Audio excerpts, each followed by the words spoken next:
তোমরা শরীয়তের মাওলানা পড়ো 5 ওয়াক্ত নামাজ, আর আমরা মারফতের ফকিরেরা পড়ি 9 ওয়াক্ত নামাজ।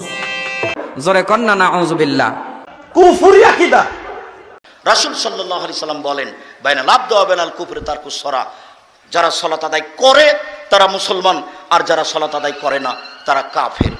রাসূল সাল্লাল্লাহু আলাইহি সাল্লাম এক বৈঠকে বলেন, মান তারাকা সালাতা মুতাআম্মিদান ফাকাদ কাফারা। কেউ যদি ইচ্ছাকৃত সালাত ছেড়ে দেয় তাহলে সে কাফের হয়ে গেল। কিন্তু এক ওয়াক্ত সালাত ইচ্ছাকৃতভাবে কাজা করাকে হাদিস শরীফে বারবার কুফরি বলা হয়েছে।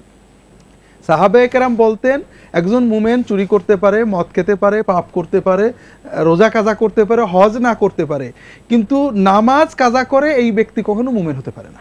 ইচ্ছাকৃত নামাজ ত্যাগ করলে সে কাফের হয়ে যায়, কারণ রাসূল করিম সাল্লাল্লাহু আলাইহি সাল্লাম বলেছেন, বাইনার রাজুলি ওয়াশ শিরকি ওয়াল কুফরি তারকুস সালাহ। একজন মানুষের সাথে শিরিক এবং কুফরের পার্থক্য হলো নামাজ ত্যাগ।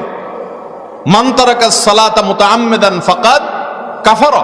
যে ব্যক্তি ইচ্ছাকৃত নামাজ ত্যাগ করলো সে কুফরি করলো বা কাফের হলো। জেনে বুঝে ইচ্ছায় স্বেচ্ছায় সজ্ঞানে সালাত পড়ে না, এই দুই শ্রেণীর মানুষ কাফের, সরাসরি কাফের। ওর নাম আব্দুল্লাহ হলো কাফের, আব্দুর রহমান হলো কাফের।